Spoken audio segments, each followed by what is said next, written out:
नमस्कार दोस्तों, मैं आपके सामने फिर से यूपीएससी 2022 मुख्य परीक्षा में भूगोल के प्रश्न पत्र को डिस्कस करने के लिए उपस्थित हुआ हूं। परंपरा के अनुसार पेपर हो चुका है। आपको केवल अवगत कराना है कि प्रश्न पत्र कैसा आया था। मैं जो आपको यहां पे बताऊंगा तो उसका उद्देश्य नहीं है कि मैं आपको उत्तर दे रहा हूं। मैं आपको ये बता रहा हूं कि आपका अप्रोच क्या होना चाहिए। उत्तर लेखन और उत्तर कैसे किया जाएगा, क्या इसमें लिखा जाएगा, वो तो क्लास में ही डिस्कस होगा। यहां पर बस मैं ये बताने का प्रयास कर रहा हूं कि आपका यहां पर अप्रोच क्या होना चाहिए। अब देखें, इस बार यूपीएससी ने आखिरकार कितने प्रश्न कहां से पूछे हैं। तो अगर हम 2022 के भूगोल के प्रश्न पत्र एक प्रश्न पत्र एक के अंतर्गत अगर हम भूगोल के प्रश्नों को देखते हैं तो यहां पर कुल 8 प्रश्न पूछे गए हैं। उन 8 प्रश्नों में से भौतिक भूगोल से 5 प्रश्न हैं।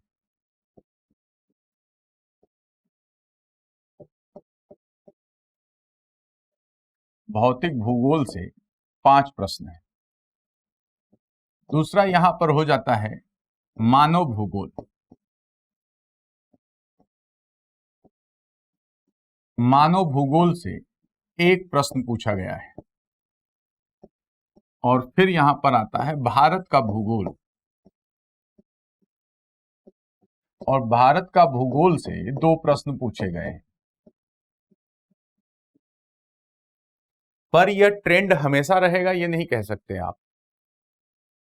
हो सकता है अगली बार भौतिक भूगोल से 2 प्रश्न आ जाएं और भारत के भूगोल से 5 प्रश्न आ जाएं।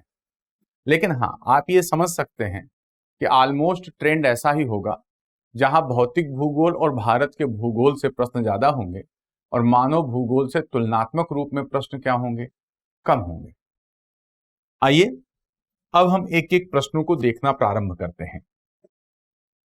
यहां पे अगर हम देखें तो हमारा पहला प्रश्न है कि प्राथमिक चट्टानों की विशेषताओं एवं प्रकारों का वर्णन कीजिए। 3 ही चीज महत्वपूर्ण है। प्राथमिक चट्टानों की आपको विशेषताएं बतानी है और प्रकार बताने हैं, और कुछ ज्यादा नहीं करना है।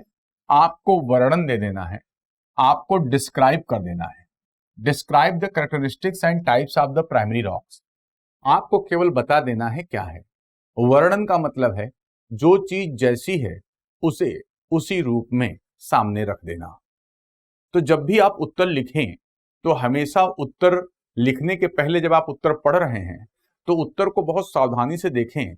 आखिर वो पूछना क्या चाह रहा है, उसके कितने भाग हैं और किस भाग पर आपको ज्यादा बल देना है और किस भाग पर आपको कम बल देना है।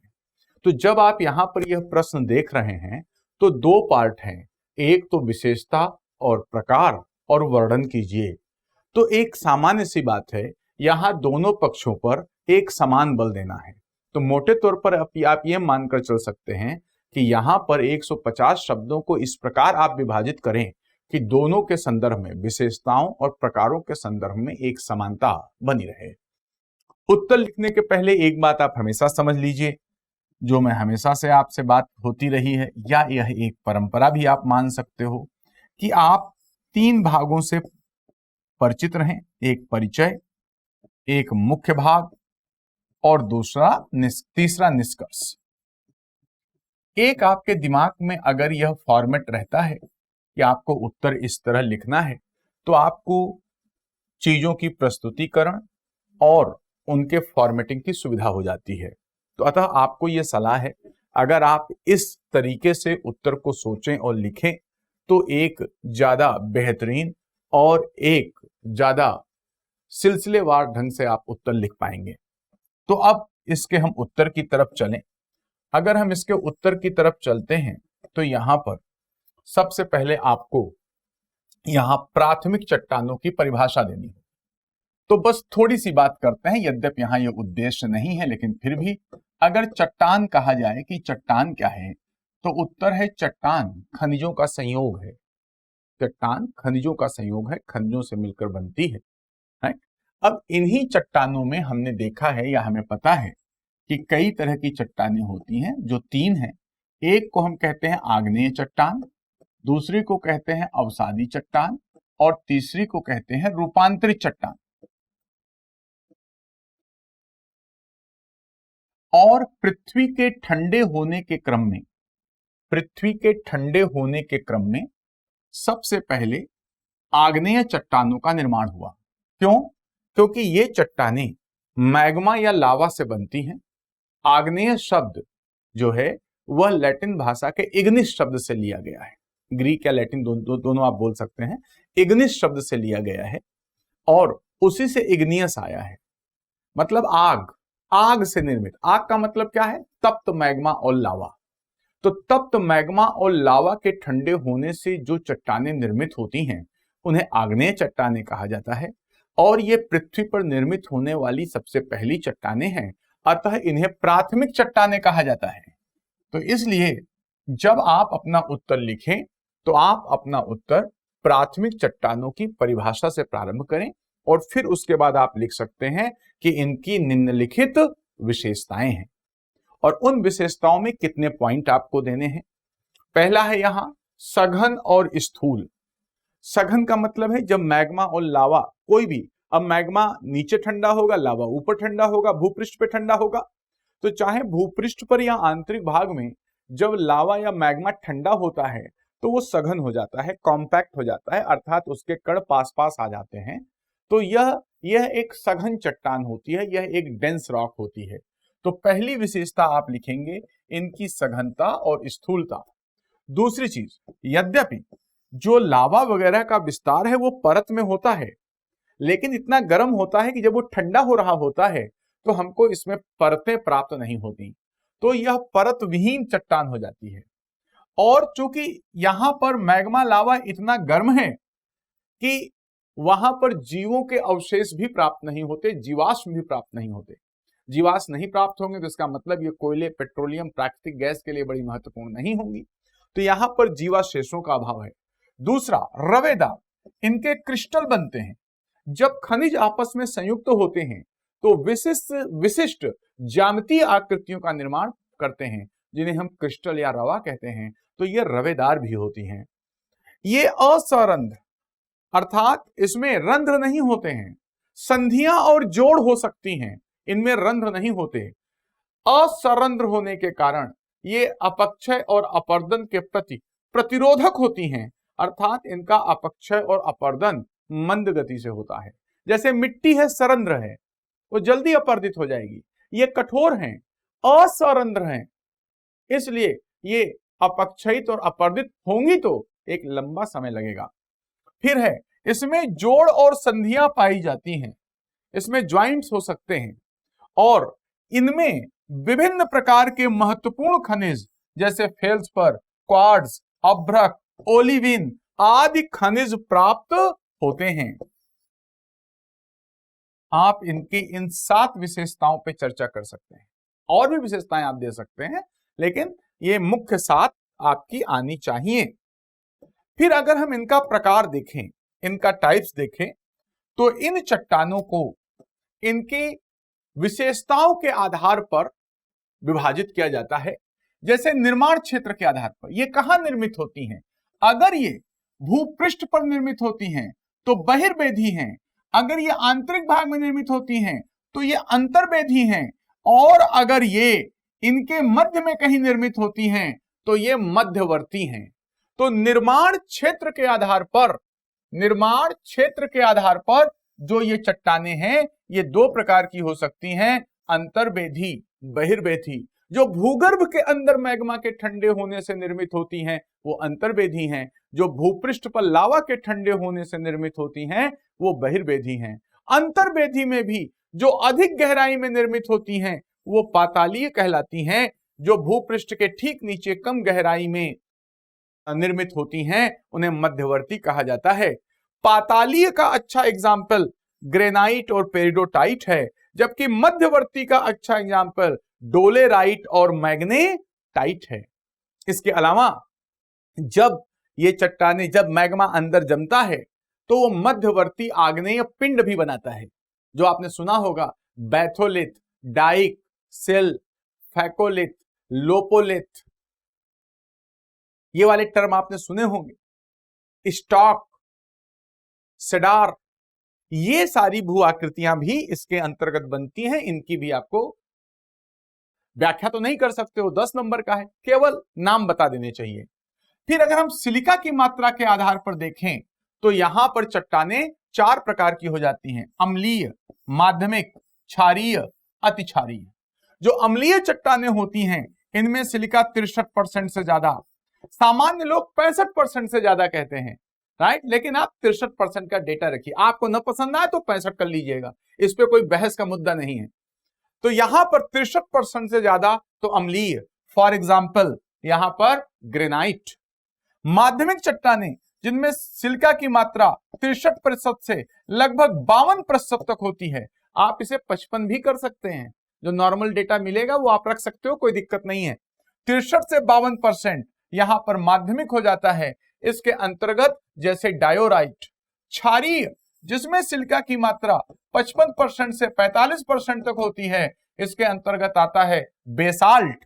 और अति क्षारीय जिसमें सिलिका की मात्रा 45% से कम हो जाती है, इसमें आती है पेरिडोटाइट।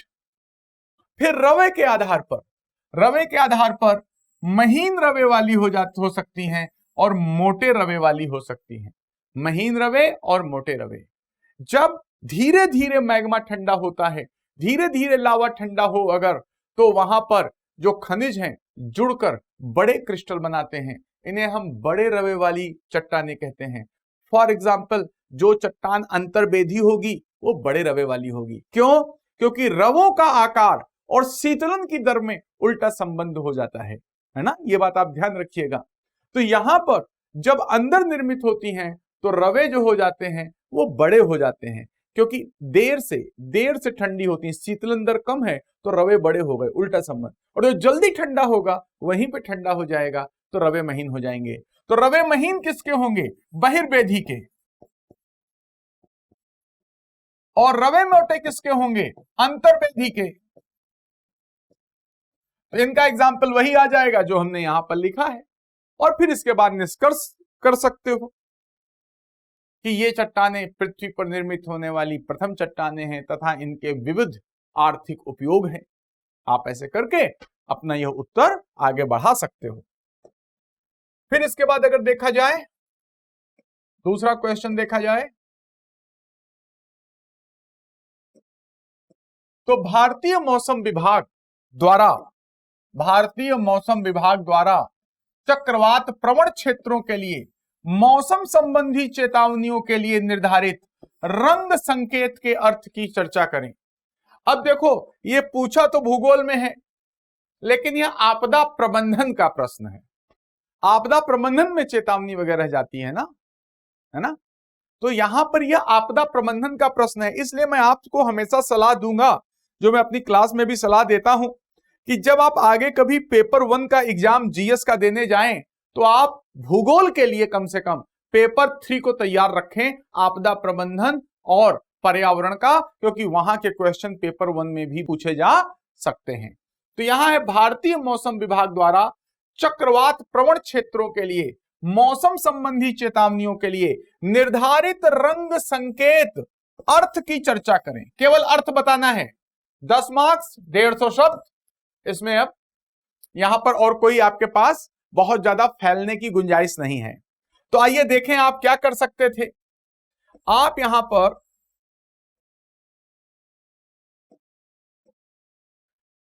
परिचय देंगे और चक्रवात प्रवण क्षेत्र का आप यहां पर मैप बना देंगे। यहां पर आप मैप बना करके शो कर सकते हैं। भारत में ये वाला तटीय भाग ज्यादा चक्रवात प्रवण है, यद्यप ग्लोबल वार्मिंग आदि के कारण, लानिना, एल निनो, मोडोकी आदि के कारण यहां पर भी आ जाते हैं। लेकिन आप चक्रवात प्रवण क्षेत्र के साथ बात कीजिए कि ऐसे क्षेत्र जहां चक्रवातों की बारंबारता होती है चक्रवात प्रवण क्षेत्र कहलाते हैं। भारत के संदर्भ में पूर्वी तटीय भाग और पश्चिमी तटीय भाग चक्रवातों से ग्रस्त हैं, जिसमें पूर्वी तटीय भाग चक्रवात प्रवण क्षेत्र है ना। आप इस तरह की बात कह करके अपना परिचय शुरू करें और फिर कह दें चेतावनी प्रणाली के संदर्भ में भारतीय मौसम विभाग निम्नलिखित रंगों की सूची या निम्नलिखित रंगों का प्रयोग करता है और उसकी आप यहां पे व्याख्या कर दें। जैसे हरा रंग, हरा रंग का सिंपल ऑल इज वेल, सब खुश हैं, है ना, कि हम पर ये किसने हरा रंग डाला, सब कुछ साफ साफ, बिल्कुल कोई टेंशन नहीं, सब खुश हैं, है ना। तो यहां ऑल इज वेल, सामान्य मौसमी दशाएं। हरा रंग मतलब अगर चेतावनी आ रही है इन प्रवण क्षेत्रों में ग्रीन की, ग्रीन अलर्ट जारी किया गया है, तो मतलब कोई टेंशन की बात नहीं है। अगर निम्न वायुदाब क्षेत्र भी है तो वो तनाव का मुद्दा नहीं है, वह साइक्लोनिक स्टॉर्म नहीं होगा। अब आपको देखो ये भी पढ़ना होगा कि किस प्रकार के निम्न वायुदाब क्षेत्र में कितनी हवाएं चलती हैं, कितने गति से पवनें चलती हैं, जिनको हम चक्रवात कह सकते हैं, है ना। ये सब आप जानना होगा, ये सब क्लास की बातें हैं, क्लास में होंगी। दूसरा है अगर पीला रंग दे दिया जाए तो यहां सागरीय भाग में चक्रवात का निर्माण तथा अगले 48 घंटों में तटीय भाग की ओर अग्रसर हो सकता है, यह पीला रंग। फिर नारंगी रंग, चक्रवात का तट की ओर अभिगमन, अभिगमन मतलब आने वाला है, और 48 घंटे में तट पर लैंडफॉल की संभावना आईएमडी द्वारा समय भी बताया जाता है। एक में है अग्रसर होने की संभावना, एक में है लैंडफॉल। लैंडफॉल का मतलब वह क्रिया जिसके अंतर्गत उष्णकटिबंधीय चक्रवात महासागर से सर्वप्रथम तट के किसी स्थलीय भाग पे पहुंचता है, सर्वाधिक एनर्जी वहीं रिलीज करता है। फिर उसके बाद लाल रंग, या तो कुछ क्षणों में चक्रवात का लैंडफॉल या लैंडफॉल हो चुका है, सर्वाधिक खतरा। अब देखो ये बहुत ज्यादा करंट अफेयर में था, ये करंट अफेयर की चीज है, आपदा प्रबंधन की चीज है। और याद रखो इतनी सी बात कि अब इसी तरह के कोई भी अगर अलर्ट बारिश के संदर्भ में है, किसी अन्य के संदर्भ में है, तो वो भी अब आपको याद रखने हैं, है ना। तो यहां पर साइक्लोन, अब अगर आपको ये नहीं भी पता है तो आप थोड़ा सा याद रखोगे कि ट्रैफिक लाइट क्या होती हैं। एक तो ग्रीन होती है, येलो होती है, रेड होती है, और इसी आधार पर आप थोड़ा भी आइडिया लेते तो 4 की जगह 3 पर तो आप चर्चा कर ही पाते, है ना। लेकिन यूपीएससी के छात्र से करंट अफेयर पर अच्छी पकड़ की उम्मीद की जाती है, इसलिए यह प्रश्न आपको अच्छे से होना ही चाहिए, इसमें कोई दो राय नहीं है ना। तो ये हो गया। फिर इसके बाद आप निष्कर्ष लिख सकते हो कि चक्रवातों के नामकरण के साथ साथ चेतावनी प्रणाली में रंग या रंगों की परंपरा को शामिल कर, रंगों की प्रक्रिया को शामिल कर, विधि को शामिल कर चेतावनी प्रणाली को अत्यधिक सक्षम बनाया गया है और चक्रवात से होने वाली क्षति को कम करने में सहायता मिली है, फुल स्टॉप, है ना। ये दूसरा हो जाता। नेक्स्ट देखते हैं।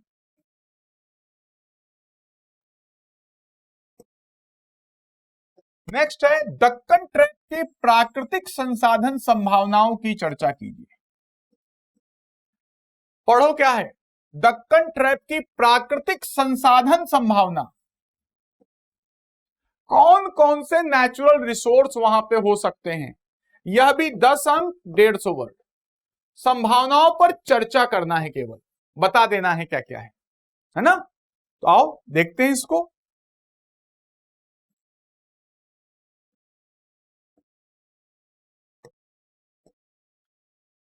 अब परिचय कैसे देंगे, परिचय में दक्कन ट्रैप की परिभाषा देंगे, परिभाषा देने के बाद आप इंडिया का एक मैप बनाएंगे और मैप में दक्कन ट्रैप के क्षेत्र को क्या करेंगे, यहां पर शो करेंगे, है ना। आप यहां पर बताएंगे कि प्रायद्वीपीय भारत में क्रिटेशियस से इयोसीन युग तक होने वाले बेसाल्टिक लावा के प्रवाह से निर्मित सीढ़ी नुमा संरचना को दक्कन ट्रैप कहा जाता है। इसका विस्तार 5 लाख वर्ग किलोमीटर में है। इसका सर्वाधिक विस्तार महाराष्ट्र में पाया जाता है। इसके अतिरिक्त सौराष्ट्र, मध्य प्रदेश के कुछ भाग, उत्तरी कर्नाटक, तेलंगाना आदि क्षेत्रों में भी इसका विस्तार है। मैप तो आप सो ही कर रहे हो, है ना। फिर इसके बाद कह देते इसके निम्नलिखित प्राकृतिक संसाधनों में निम्नलिखित संभावना है। तो पहले खनिज कौन कौन से आएंगे, इसको आपको हेडिंग देके लिखना होगा। खनिज, खनिज संसाधन, है ना। तो एल्यूमिना मिलता है, लोहा, मैग्नीज के ऑक्साइड। महाराष्ट्र मध्य प्रदेश में बॉक्साइट के बड़े क्षेत्र हैं, एल्यूमिना के साथ जोड़ सकते हो। बॉक्साइट के बड़े बड़े जमाव हैं, है ना, ये जोड़ सकते हो। फिर मध्यम गुणवत्ता के रत्न पाए जाते हैं, मणिक है, अगेट है। यहां पर एक और चीज बोल सकते हो, निर्माण सामग्री।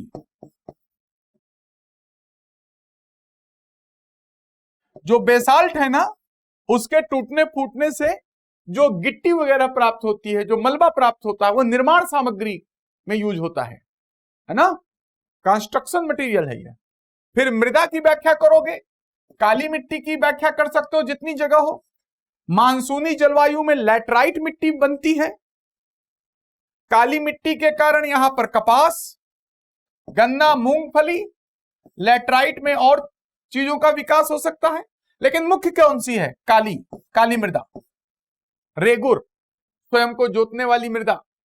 और लैटराइट जो है यह एल्यूमिनियम और लोहे के ऑक्साइड का स्रोत हो जाता है। तो ये इंपॉर्टेंट, ये आप बताएंगे। मृदा संसाधन हो गया।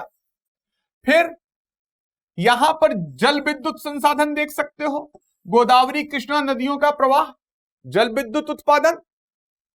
यहां पर पवन और सौर ऊर्जा की संभावना उत्तरी सह्याद्री में, उत्तरी सह्याद्री में पवन ऊर्जा खास तौर पे, और सौर ऊर्जा आंतरिक भागों में, है ना। पवन ऊर्जा उत्तरी सह्याद्री। लेकिन समस्या यह है कि जो सह्याद्री वाला क्षेत्र है जैव विविधता वाला क्षेत्र है, तो वहां कई चुनौतियां भी आती हैं, यह भी ध्यान रखना है। फिर इसके बाद हाइड्रोकार्बन्स की भी प्राप्ति हो रही है, जिसमें अंकलेश्वर और हलीसा तेल क्षेत्र महत्वपूर्ण है। अब कुछ चीजें यहां पर हैं जो नई चीजें यहां देखी गई हैं, और आप ये बता देते और फिर आप उसके बाद लिख देते कि दक्कन ट्रैप भारत का महत्वपूर्ण भू आकृतिक क्षेत्र है और विविध प्राकृतिक संसाधनों के कारण इसकी अत्यधिक महत्ता है। फुल स्टॉप, है ना। ये हो जाता। अब आगे चलते हैं। नेक्स्ट है, भारत में पवन ऊर्जा की संभावना का परीक्षण कीजिए एवं उनके सीमित क्षेत्रीय विस्तार के कारणों को समझाइए। फिर है, केवल समझाना है, क्या, संभावना की परीक्षण कीजिए। Examine the potential of wind energy, examine the potential of wind energy, क्षमता क्या है, और क्षेत्रीय विस्तार के, सीमित क्षेत्रीय विस्तार के कारणों को समझाइए। तो दो चीजें हो गई, हमको संभावना देखनी है और इनका सीमित विस्तार क्यों हुआ है, सीमित क्षेत्रों में ही क्यों हुआ है, उसको देखना है। तो आप इसकी व्याख्या कर सकते हैं यहां पर।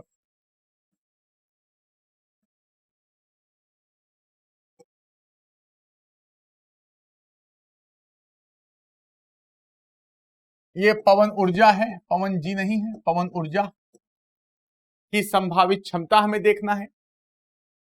अब देखो, परिचय के साथ आप शुरू कर सकते हो चीजों को। जैसे पवन एक सविराम, मतलब रुक के ही मिलेगी ना, एक सविराम और स्थल विशिष्ट ऊर्जा संसाधन है। आपने दूसरी बात को भी कवर कर लिया कि कुछ निश्चित क्षेत्रों में ही क्यों होती है, क्योंकि यह स्थल विशिष्ट है, हर जगह नहीं लगा सकते कि यहां पर हमको पवन ऊर्जा मिल जाएगी, क्षेत्र विशेष से संबंधित होती है। ऊंचाई वैरी करने पर पवन ऊर्जा की क्षमता बदल जाती है। तो पवन एक सविराम स्थल विशिष्ट ऊर्जा संसाधन है और इसलिए संभावित स्थलों के चयन हेतु व्यापक पवन संसाधन मूल्यांकन आवश्यक हो जाता है। राष्ट्रीय पवन ऊर्जा संस्थान के माध्यम से सरकार ने पूरे देश में भूमि स्तर से 50 मीटर, 80 मीटर तथा 100 मीटर ऊपर 800 से अधिक पवन निगरानी स्टेशन स्थापित किए हैं और पवन संभावित मानचित्र जारी किए हैं। यही तो संभावना ही तो पूछ रहा है। हाल ही में किए गए आकलन के अनुसार देश में भूमि स्तर से 100 मीटर से ऊपर 302 गीगावाट की सकल पवन ऊर्जा क्षमता का संकेत मिलता है। इसके अंतर्गत प्रमुख राज्य निम्नलिखित हैं। तो आपने परिचय भी दिया, उसके अलावा आप इसकी संभाव्यता को भी देख रहे हैं। फिर इसके बाद आप यहां पर प्रमुख राज्यों को बता दें। तमिलनाडु, ये वाले सारे क्षेत्र, मैं एक तरफ से क्रम से नहीं है, बस एक तरफ से पढ़ रहा हूं। तमिलनाडु सबसे आगे है इसमें, राजस्थान, गुजरात, महाराष्ट्र, कर्नाटक, केरल, लक्षद्वीप, तमिलनाडु, आंध्र, तेलंगाना, मध्य प्रदेश, अंडमान निकोबार, उड़ीसा, पश्चिम बंगाल, छत्तीसगढ़, यहां पर ये क्षेत्र, संभावित क्षेत्र, ये भारत सरकार के द्वारा दी गई चीजें हैं। मार्च 2019 के आंकड़ों के अनुसार 35.6 गीगावाट की स्थापित क्षमता के साथ विश्व में चौथी बड़ी पवन संस्थापित क्षमता है भारत की। यह क्षमता वर्तमान में 40.7 गीगावाट हो गई है। पवन ऊर्जा के संदर्भ में लक्ष्य 2022 तक 60 गीगावाट और 2030 तक 140 गीगावाट है। तटीय क्षेत्रों के अतिरिक्त अब तटीय क्षेत्रों में पवन ऊर्जा की व्यापक संभावनाएं हैं।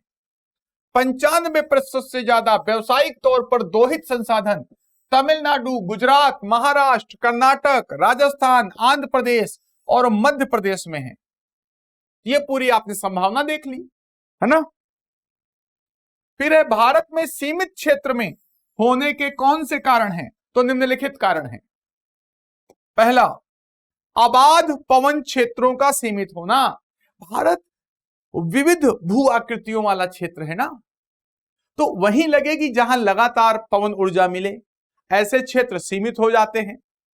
दूसरा, निविदा बोली के क्रम में जो क्षेत्रों में जो निविदा, जो भी कॉन्ट्रैक्ट वगैरह दिए जाते हैं, उसके संदर्भ में निविदा बोली के क्रम में सौर ऊर्जा में पवन ऊर्जा की तुलना में निवेशकों द्वारा अधिक प्राथमिकता, क्योंकि इसमें लाभ अधिक होता है, इसलिए कम क्षेत्रों में लगाई जाती है।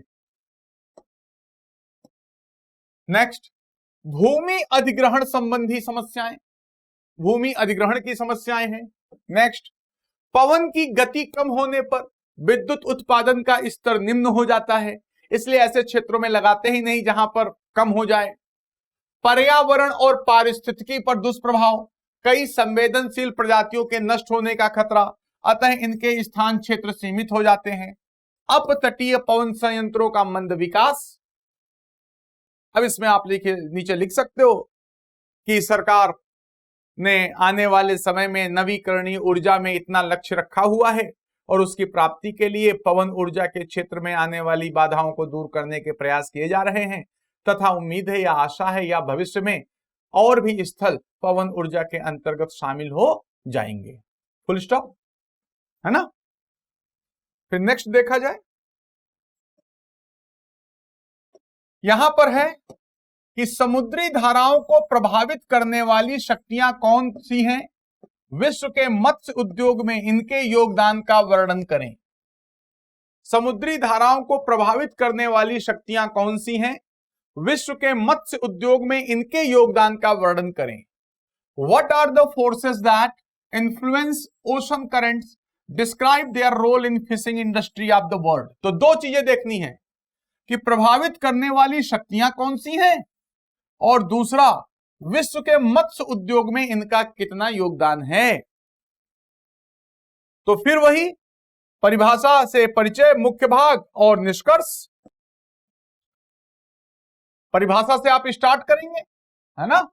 फिर दो चीजें बताएंगे, इनको प्रभावित करने वाली शक्तियां दो तरह की हैं, एक जो उत्पत्ति से संबंधित है और दूसरा जो इनमें संशोधन कर देती हैं, जो इनके मार्ग आदि में परिवर्तन कर सकती हैं।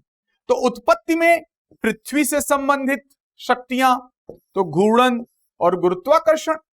महासागर से संबंधित शक्तियां, ताप, लवणता और घनत्व। वायुमंडल से संबंधित शक्तियां, वायुदाब, पवने, वर्षा, वाष्पीकरण। तो इतनी शक्तियां हैं।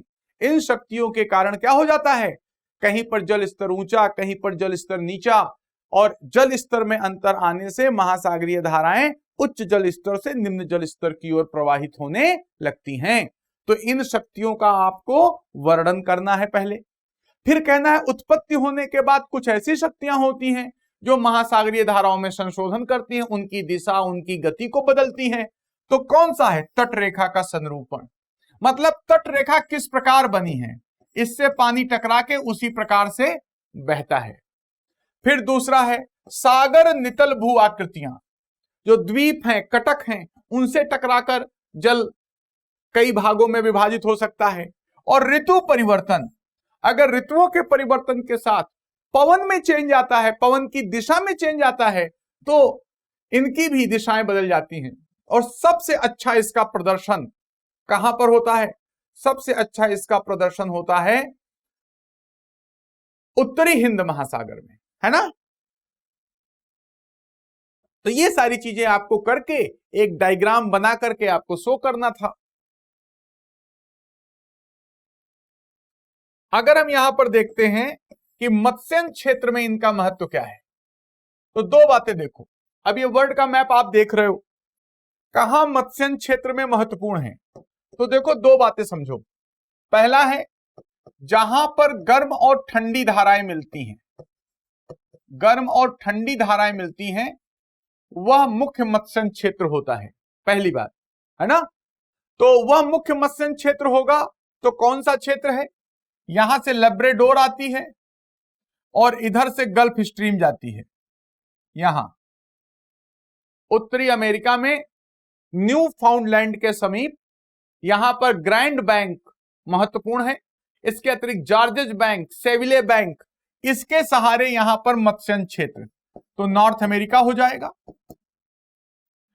दूसरा यहां पर देखोगे, जब यहां पर जो उत्तरी अटलांटिक प्रवाह है जाता है और यह पानी ऐसे नीचे जाता है, तो इस वाले क्षेत्र में जब यह गर्म पानी पहुंचता है ठंडे वाले क्षेत्र में, तो यहां जल स्तर वगैरह इस प्रकार का हो जाता है, जल का तापमान वगैरह इस प्रकार का हो जाता है कि यहां उत्तरी सागर में डागर बैंक महत्वपूर्ण हो जाता है।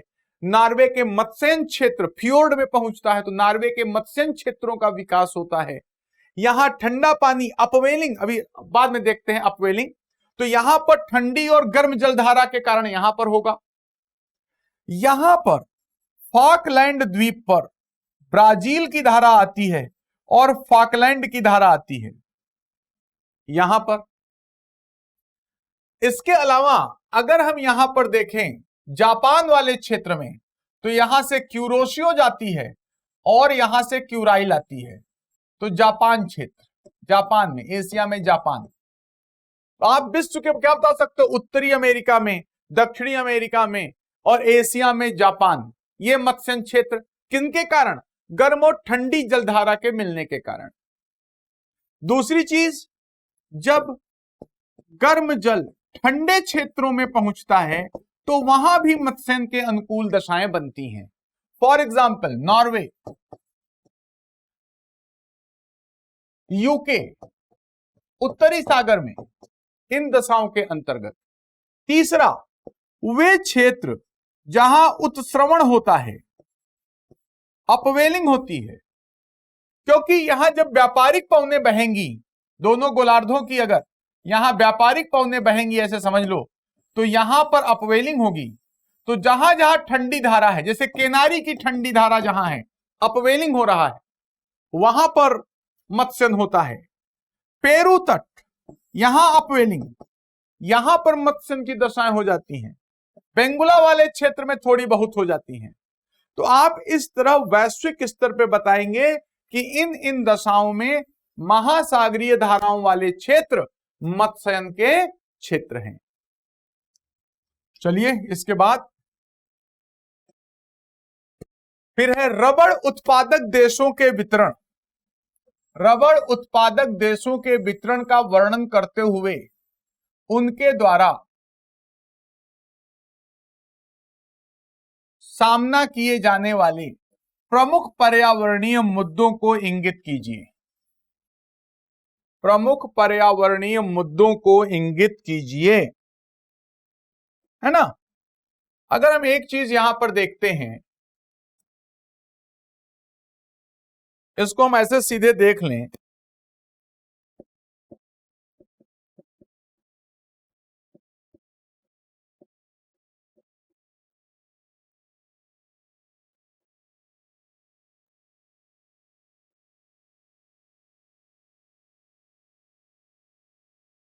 ये मैं आपको तरीका बता रहा हूं कैसे आप चीजें करेंगे। ये मैं आपको खुद डायरेक्ट ये देख करके आपको बता रहा हूं कि यहां से आप देख सकते हैं कि रबर प्रोड्यूसिंग कौन से यहां पर महत्वपूर्ण एरिया हो सकते हैं। मैं उनको यहां पर आपको स्पष्ट करने की कोशिश कर रहा हूं। यहां से देखो, आपको नेट का भी इस्तेमाल करना आना चाहिए। मैं ये चाहता तो मैं पहले से इसे बना करके ले आता, लेकिन मैं ऐसा नहीं कर रहा हूं यहां पर।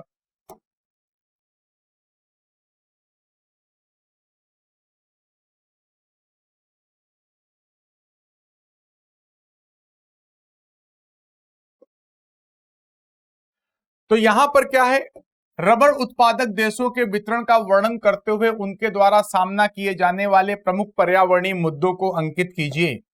तो यहां पर सबसे पहले आपको क्या करना है, रबर उत्पादक देशों के वितरण का वर्णन करते हुए,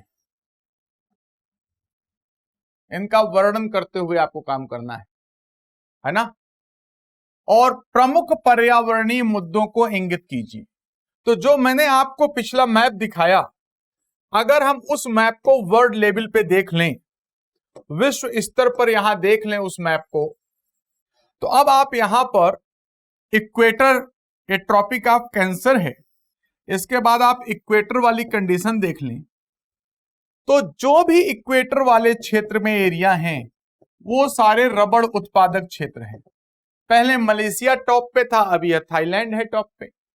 तो आप यहां पर इन क्षेत्रों के सहारे पहले स्पष्ट करेंगे कि कौन से रबड़ उत्पादक क्षेत्र हैं, रबड़ उत्पादक क्षेत्र हैं, ठीक है ना। तो इसको स्पष्ट करने के लिए क्या करेंगे आप, इसको स्पष्ट करने के लिए सबसे पहले आप ये बताएंगे कि रबड़ एक उष्णकटिबंधीय वृक्ष है। आप यहां से प्रारंभ करेंगे कि रबर एक उष्णकटिबंधीय वृक्ष है और बताएंगे कि इसमें इतना तापमान और मासिक औसत इतना, वर्षा औसत वार्षिक वर्षा 200 सेंटीमीटर, मृदा लैटराइट और श्रम पूंजी परिवहन और बाजार की आवश्यकता होती है। और फिर जो उष्णकटिबंधीय देश हैं उनको आप एक लिस्ट यहां प्रदान करेंगे, और वो कहां से होंगे, सेंट्रल अमेरिका से लेकर ग्वाटेमाला वाले क्षेत्र से शुरू करके आप इधर साउथ ईस्ट एशिया के देशों तक आएंगे और यहां बताएंगे कि ये रबड़ उत्पादक क्षेत्र हैं। फिर उसके बाद आप बताएंगे कि यहां कौन कौन सी पर्यावरणीय समस्याएं हैं। तो पहला है, जब हम रबड़ प्लांटेशन करते हैं तो बड़े पैमाने पर निर्वनीकरण किया जाता है। दूसरा, जब हम निर्वनीकरण करते हैं तो कई जीवों के आवास नष्ट हो जाते हैं। तीसरा, जैव विविधता को खतरा होता है। और इसके अलावा जब हम रबड़ का निर्माण करते हैं तो उससे रसायन युक्त अपशिष्ट जल प्राप्त होता है और वह जल मृदा और जल संसाधन को दुष्प्रभावित करता है। इससे बायोमैग्निफिकेशन आदि हो सकता है, जैव आवर्धन आदि। और फिर जहां पर फैक्ट्री आदि लगाई जाती है, ध्वनि प्रदूषण होता है, उष्मा प्रदूषण होता है और ग्रीन हाउस गैसों का उत्सर्जन होता है। तो ये यहां पर क्या है, एनवायरमेंटल पर्यावरणीय समस्याएं होती हैं। देखो, मैं ये मान के चल रहा हूं आप सब लोग इतने समझदार हैं कि आप इन चीजों को अच्छे से कर लेंगे। आपको थोड़ा थोड़ा बताना है, आप कर लेंगे, ज्यादा और लिखने की इसमें जरूरत ही नहीं है। फिर इसके बाद अगर हम देखते हैं नेक्स्ट क्वेश्चन, फिर है अंतरराष्ट्रीय व्यापार में जल संधि और स्थल संधि के महत्व का उल्लेख कीजिए। इसमें आपको जल संधि और स्थल संधि के महत्व का उल्लेख करना है। तो आप फिर से इस पूरी प्रक्रिया को मैप के ही थ्रू करेंगे तो काम करेगा।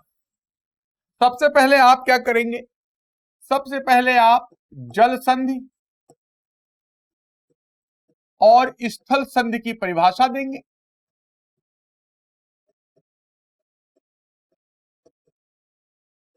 इनकी आप परिभाषा देंगे।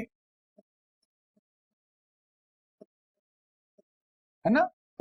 जल संधि जल का प्राकृतिक सकरा प्रवाह होती है जो दो जलीय तंत्रों को जोड़ती है और दो स्थलीय भागों को पृथक करती है। स्थल संधि एक सकरी भूपट्टी होती है जो दो स्थलीय भागों को जोड़ती है और दो महासागरीय सागरीय या जलीय तंत्रों को पृथक करती है और इनके निम्नलिखित लाभ हैं। फिर आप लिख सकते हो जल संधि का प्रभाव या जल संधि का महत्व। और महत्व देखो किसमें पूछा है, महत्व पूछा है अंतरराष्ट्रीय व्यापार में, इंटरनेशनल ट्रेड में पूछा है। तो अब आप यहां पर अगर जल संधि देखना चाहें तो जो महत्वपूर्ण जल संधियां हैं आप उनको बता सकते हैं। जैसे एक जल संधि है यहां पर मलक्का, मलक्का जल संधि, तो इन क्षेत्रों में व्यापार के लिए स्पष्ट करें मलक्का जल संधि का लाभ महत्व। यहां पर हिंद महासागर और प्रशांत महासागर को समझाएं। दूसरा यहां पर एक आती है हॉर्मुज, हॉर्मुज जल संधि, इसकी व्याख्या करें तेल जल संधि के रूप में, आयल स्ट्रेट के रूप में। यहां कैसे यहां से पेट्रोलियम आदि अन्य देशों की तरफ, अन्य क्षेत्रों की तरफ ले जाया जाता है। फिर यहां पर बात करें बाब अल मंदेब की, बाब अल मंदेब के संदर्भ में बात करें अंतरराष्ट्रीय व्यापार में इसका महत्व क्या है। फिर यहां पर है एक डेविस जल संधि और इसके सहारे लेब्राडोर का जल आता है। ये यहां पर बड़े बड़े आइसबर्ग लाता है, ग्लेशियर मत कहिएगा, आइसबर्ग, आइसबर्ग लाता है और जो यहां पर जलयानों के लिए दुर्घटना का कारण बन सकता है, तो यहां पर व्यापार में बाधा भी उत्पन्न करेगा। इसके बाद यहां पर बॉस स्ट्रेट की आप बात कर सकते हो, यहां पर मोजाम्बिक चैनल की बात कर सकते हो, है ना। तो यहां पर आप पाक स्ट्रेट की बात कर सकते हो। यद्यपि यहां पर छिछला जल होने के कारण अभी भी श्रीलंका से घेर के जाना पड़ता है। अगर हम उसे गहरा कर लें तो हम इसका उपयोग कर सकते हैं, लेकिन एडम ब्रिज के कारण यहां की चुनौतियां हैं, ये आप व्याख्या कर दो। ये हो गया किसका, जल संधि का। फिर जब स्थल संधि में आओ तो आप ये कहो स्थलीय रूप में जोड़ने में महत्वपूर्ण है, लेकिन यहां पर फिर आप बात करो पनामा नहर की। स्थल संधि में बात करेंगे आप पनामा नहर की और यहां पर बात करेंगे स्वेज नहर की, क्योंकि ये पनामा स्थल संधि को काटकर बनाई गई है, स्वेज स्थल संधि को काटकर बनाई गई है। और एक और बात करेंगे यहां पर isthmus of Kra, Kra isthmus. Bharat चाहता है कि अगर ये क्रा इस्थमस हटेगी, कटेगी यहां पर अगर, और इससे नहर बन जाए तो भारत के लिए बड़ा महत्व है। इंडियन ओशन और पैसिफिक के जुड़ने में बड़ा महत्व है। मलक्का का महत्व यहां पर कम हो जाएगा। इन पक्षों को आप बताइए और फिर आप उल्लेख कर दीजिए कि ये जल संधियां और स्थल संधियां विश्व व्यापार के लिए वो महत्वपूर्ण मार्ग हैं जिनके द्वारा बड़े पैमाने पर देशों को लाभ अर्जित करने में सहायता प्राप्त होती है। इसकी आप यहां पे व्याख्या कर दें, आसान सा है। देखिए मैं आपको ज्यादा विस्तार में नहीं बता रहा हूं, इसलिए नहीं बता रहा हूं कि ये चीजें आपको खुद ही करनी है। अब ऐसा तो नहीं है कि मैं बता दूंगा और यही प्रश्न अगली बार आ जाएगा। मैं आपको आइडिया बता रहा हूं जिस आइडिया के सहारे आपको करना है। अगर मैं सारे प्रश्न के उत्तर लिख के रखूंगा तो वही आप उठा करके छाप देंगे और उससे आपका कभी कोई भला नहीं होना है। आप समझें किस अप्रोच में काम करना है, वो चीजें ठीक हो जाएंगी। फिर है क्षोभ मंडल। वायुमंडल की एक महत्वपूर्ण परत है जो मौसम प्रक्रियाओं को निर्धारित करता है। कैसे? ये कह रहा है कि क्षोभ मंडल मौसम प्रक्रियाओं को निर्धारित करता है, फिर पूछ रहा है कैसे, उसे भी आप बताएंगे। तो सिंपल सी बात है, आप यहां पे क्या कर सकते हैं, आप यहां पर क्षोभ मंडल की परिभाषा दे दें कि क्षोभ मंडल, बाकी हिस्सा आप बना लेंगे कि क्षोभ मंडल पृथ्वी की निम्नतम तापीय परत है। और यहां मौसम संबंधी समस्त गतिविधियां घटित होती हैं। आप उसकी व्याख्या कर सकते हो। कौन कौन से बिंदुओं पर बात कर सकते हो? बिंदु देखो, पहली बात, यहां पर उष्मा का मिश्रण होता है या उष्मा का आदान प्रदान होता है।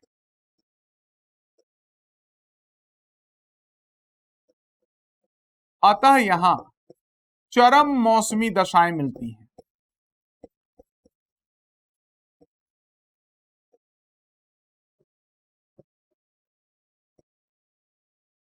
दूसरा आप लिख सकते हो सर्वाधिक धूल कण,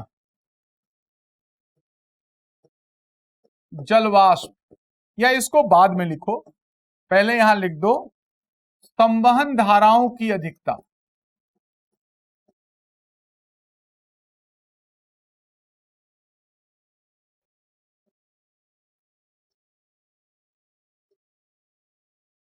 अस्थिर मौसमी दशाएं,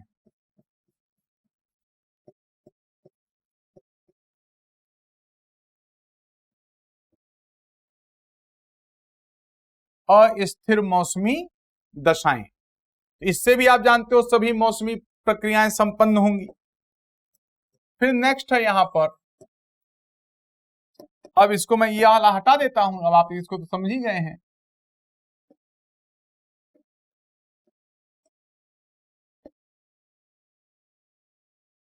फिर इसके बाद लिखोगे धूल कण व जलवाष्प की उपस्थिति।